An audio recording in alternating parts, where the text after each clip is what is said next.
Nous allons voir maintenant l'axe opérationnel où les activités de la gestion commerciale sont effectuées concrètement.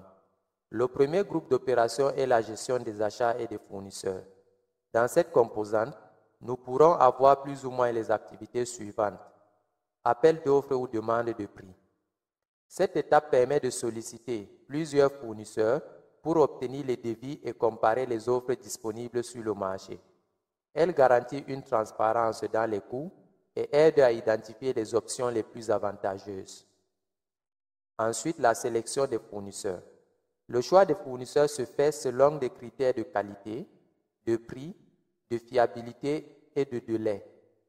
Ces critères sont édictés par l'entreprise, souvent dans un document appelé « Conditions générales d'achat ». Cette étape est cruciale pour établir une relation de confiance et assurer la qualité des produits ou services fournis. Nous pourrons également avoir la négociation.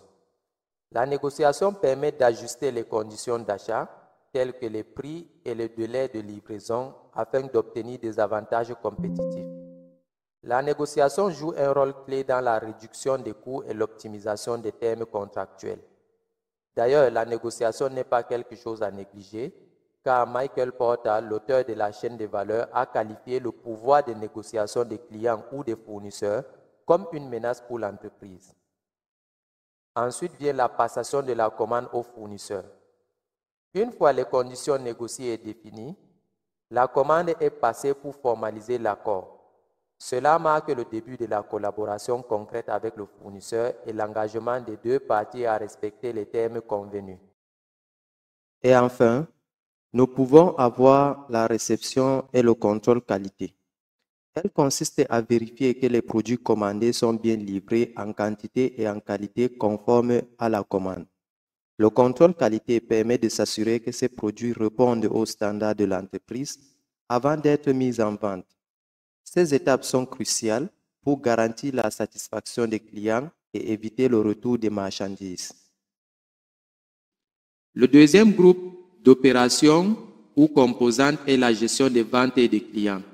Il s'agit ici de faire d'abord une prospection en identifiant et en contactant les clients potentiels pour élargir la base de clientèle. On peut revoir notre campagne de communication ou de marketing pour étoffer notre base clientèle. Cela implique également de cibler des prospects susceptibles d'être intéressés par les produits ou les services de l'entreprise. Ensuite, on peut recevoir des offres des clients. On peut les examiner pour évaluer leur faisabilité et aligner notre offre par rapport à leurs besoins. Ensuite vient la négociation avec les clients. Il s'agit ici de discuter et d'ajuster les termes de l'accord tels que les prix, encore, les délais et conditions, afin de parvenir à un accord mutuellement bénéfique. Puis viendra la commande des clients, où il s'agira de finaliser et d'enregistrer la commande une fois l'accord trouvé. Ceci officialise l'engagement entre l'entreprise et le client. Enfin, pour cette composante, il faut livrer. Il faut expédier les produits selon les modes de livraison, par bateau, par avion ou la livraison à domicile, et bien d'autres, selon également les modalités et les conditions de livraison, en s'assurant que le client les reçoive en temps et en conformité avec la commande initialement passée. Le troisième groupe d'opérations est la gestion de la relation clientèle. Ici, il faut collecter les informations sur les clients. La collecte des données permet de mieux comprendre les besoins et attentes des clients, offrant ainsi une base pour personnaliser les offres et optimiser l'expérience client. L'utilisation des logiciels ou outils comme des formulaires ou CRM, des outils comme des formulaires ou des logiciels comme des CRM, ou bien des logiciels de gestion de la relation clientèle, facilite cette collecte d'informations, garantissant la précision et l'organisation des informations. On peut également historiser les interactions avec les clients. On va enregistrer toutes les interactions passées. Cela permet de garder une trace de chaque échange, facilitant ainsi les décisions futures. L'analyse aussi de ces historiques permet via un logiciel CRM ou un logiciel de gestion de la relation client à aider à personnaliser les futures interactions ou à prévoir Prévoir non seulement les futures demandes, mais prévoir toutes les possibilités ou facteurs pouvant influencer les futures demandes. On peut avoir le suivi des prospects. Le suivi régulier des prospects tout au long du cycle de vente est crucial pour éviter de perdre des opportunités. Un logiciel de gestion de la relation client, CRM, permet de suivre efficacement l'avancement de chaque prospect, garantissant ainsi que chaque étape du processus soit gérée de manière stratégique. On peut également avoir le suivi des relances. Assurer un suivi après un premier contact est essentiel pour maintenir l'intérêt du prospect et éviter qu'il ne disparaisse. Des relances bien programmées et personnalisées, par exemple par mail ou par SMS, augmentent les chances de concrétiser la vente en réactivant l'intérêt du client. Et enfin, sans être exhaustif, le troisième groupe d'opérations est l'analyse et reporting. Dans cette composante, on peut avoir l'analyse des données commerciales. Il faut examiner les chiffres pour comprendre les tendances de vente. On peut analyser les ventes mensuelles pour identifier les produits populaires. On peut analyser les ventes mensuelles aussi sur les 5 dernières années, par exemple, pour comprendre le ou les mois d'affluence. On peut aussi préparer les reporting commerciaux. On peut créer des rapports pour évaluer la performance de l'action marketing, par exemple, la performance sur un produit ou une famille de produits. On peut rédiger un rapport mensuel sur le résultat de vente par zone géographique, par équipe de vente et bien d'autres. Prenons encore sous cet axe opération deux autres composantes de la gestion commerciale que j'ai expressément placées en dernier lieu, car dans certains cas, on les associe soit aux activités de la comptabilité, soit aux activités de la gestion commerciale, mais souvent à tort. Il s'agit ici des activités qui sont à l'intersection entre la comptabilité et la gestion commerciale. Il s'agit premièrement de la gestion des dettes fournisseurs. Dans cette composante, on peut avoir les activités de suivi des échéances de paiement. Il faut gérer les dates de paiement pour éviter les retards et préserver de bonnes relations avec les fournisseurs. Le respect des délais permet également de maintenir la crédibilité de l'entreprise et d'éviter des pénalités ou des intérêts de retard.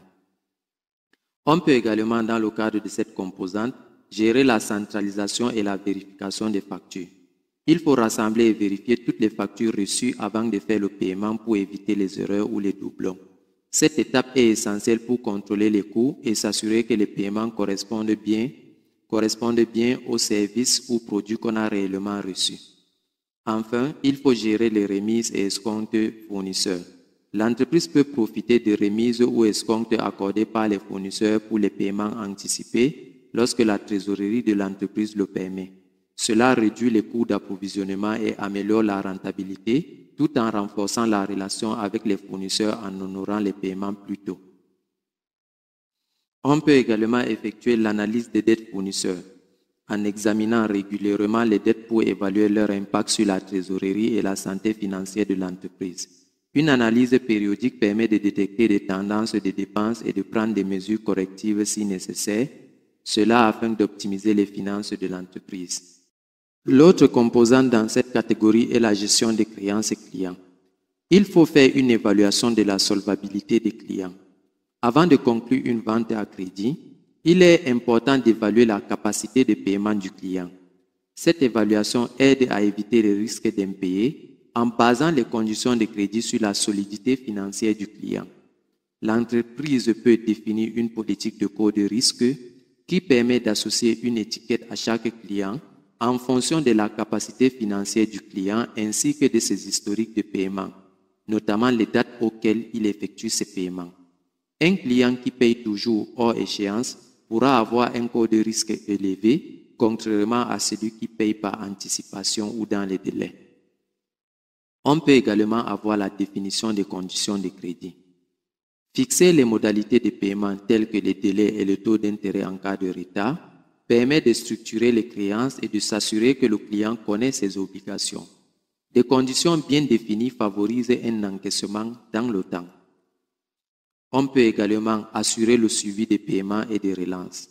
Un suivi régulier des échéances permet de repérer les retards rapidement et d'agir en conséquence.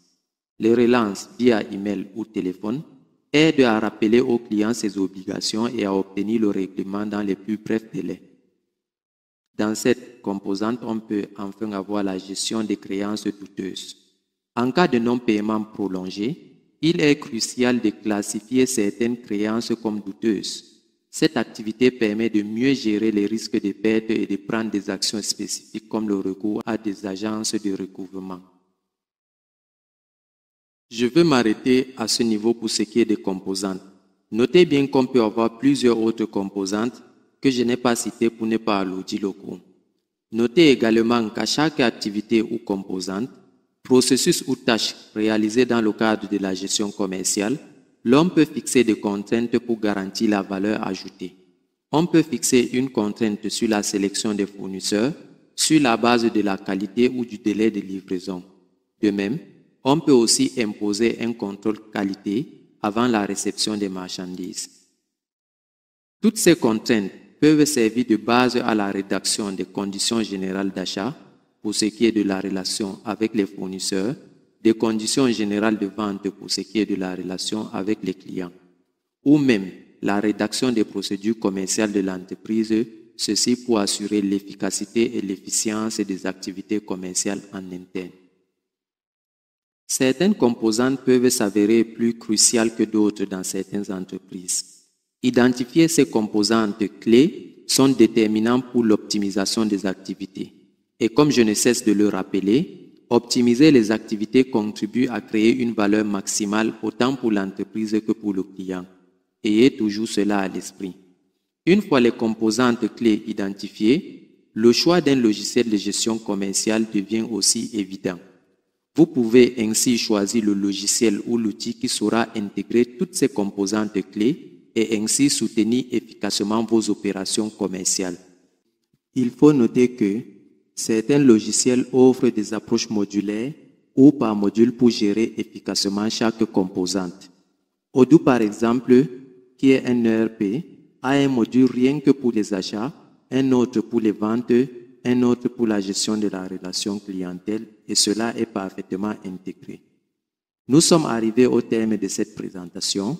Nous allons donc nous donner rendez-vous à la prochaine vidéo pour explorer l'une des notions les plus importantes, si ce n'est la plus importante de notre formation, le cycle d'exploitation.